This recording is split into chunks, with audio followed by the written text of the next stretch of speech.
సవాళ్లు ప్రతి సవాళ్లతో రాష్ట్ర రాజకీయం వేడెక్కింది. ఇప్పటికే చర్చకు సిద్ధమని మంత్రులు కూడా స్పష్టం చేశారు. దీనికి సంబంధించి మరిన్ని వివరాలు మా ప్రతినిధి తిరుపాల్ ప్రత్యక్ష ప్రసారం ద్వారా అందిస్తారు.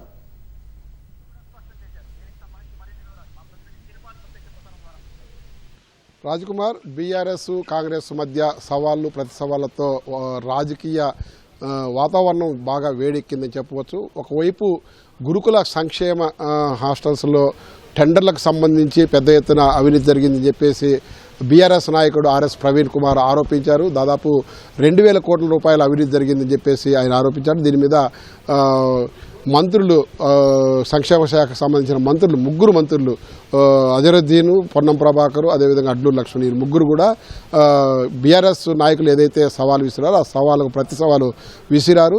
2,000 కోట్లు కానీ లేకపోతే 3,000 కోట్లు కానీ 2 సార్లు 2 రకాలుగా ఆరోపణలు చేస్తే ఈ రెండిట్లో ఏదైనా సరే అవినీతి జరిగినట్టు నిరూపణ చేస్తే తాము అక్కడికక్కడే ముక్కు నేలకు రాసి రాజీనామా చేస్తామని చెప్పేసి ప్రకటన చేశారు.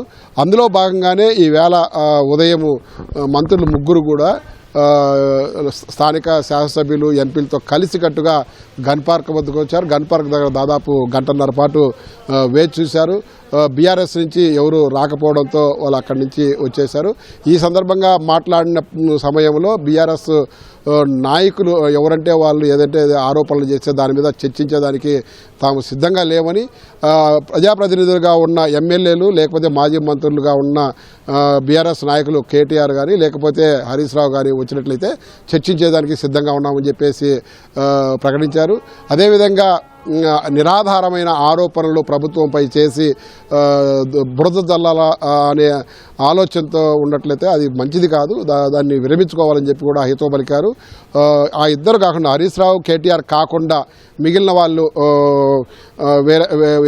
ఎవరైనా వచ్చినట్లయితే తాము చర్చించేదానికి ముందుకు రాము, మేము రాజ్యాంగబద్ధంగా ప్రమాణ స్వీకారం చేసిన మంత్రులు కాబట్టి ఎవరితో పడితే వాళ్ళతో చర్చించేదానికి మేము ప్రమాణ స్వీకారం చేయలేదని చెప్పేసి కూడా స్పష్టం చేశారు.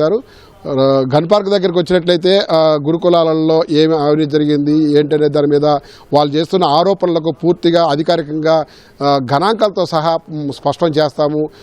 ఒకవేళ కూడా మేము చెప్పిన అంశాలకు కాకుండా మీ దగ్గర కన్నా ఏదైనా ఆధారాలు ఉండి అవే నిజమైతే కూడా మేము రాజీనామా చేస్తామని చెప్పి ప్రకటన చేశారు. ఊరాధారమైన ఆరోపణలు కానీ అట్లా చెయ్యొద్దని చెప్పేసి కూడా హితవు పలికారు.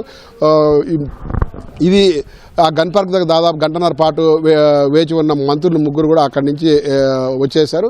అయితే ఆ తర్వాత బీఆర్ఎస్ నాయకులు హరీష్ రావు అదేవిధంగా కేటీఆర్లు ఇద్దరు కూడా గన్ పార్క్ దగ్గరికి బయలుదేరారు. అయితే ఈ అంశము అంటే ఏదైతే నిన్న గాంధీ భవన్లో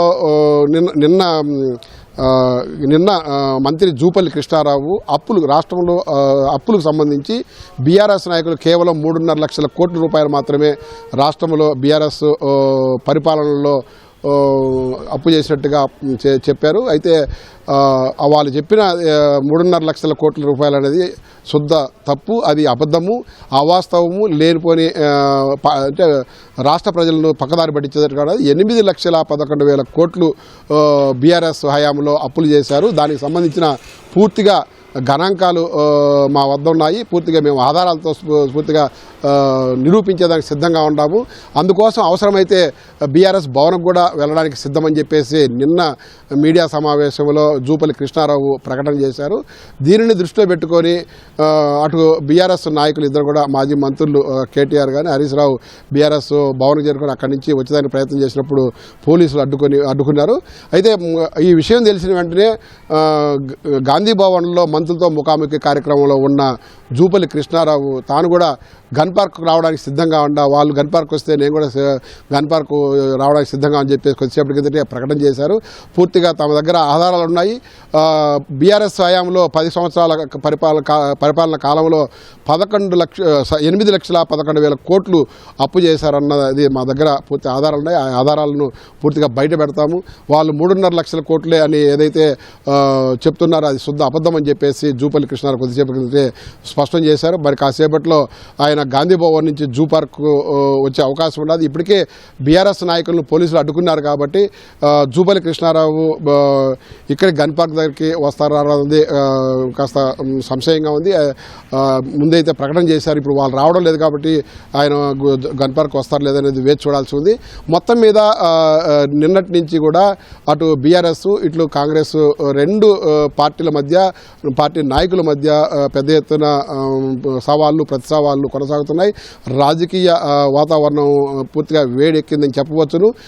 ఇటుపక్క కానీ అటుపక్క కానీ చేస్తున్న విమర్శలు ప్రతి విమర్శల మధ్య వాటికి సంబంధించి నిరూపణ చేసుకునేదానికి సిద్ధంగా ఉన్నామని చెప్పి అధికార పార్టీ చెప్తుండగా మరొక వైపు ప్రతిపక్షంగా తాము చేసిన ఆరోపణలు వాస్తవాలు అవన్నీ కూడా మేము కూడా బయట పెడతామని చెప్పి బీఆర్ఎస్ నాయకులు కూడా స్పష్టం చేస్తున్నారు. ఈ విధంగా రెండు పార్టీల మధ్య కూడా ప్రతివాదనలు అదేవిధంగా విమర్శలు ప్రతి విమర్శలు కొనసాగుతున్నాయి. ఇది ఎంతవరకు కొనసాగుతుందో వేచి చూడాల్సి ఉంది. మరి కాసేపట్లో జూపల్లి కృష్ణారావు గాంధీ భవన్ నుంచి గన్ పార్క్ వచ్చే అవకాశం ఉండదు. Over to studio.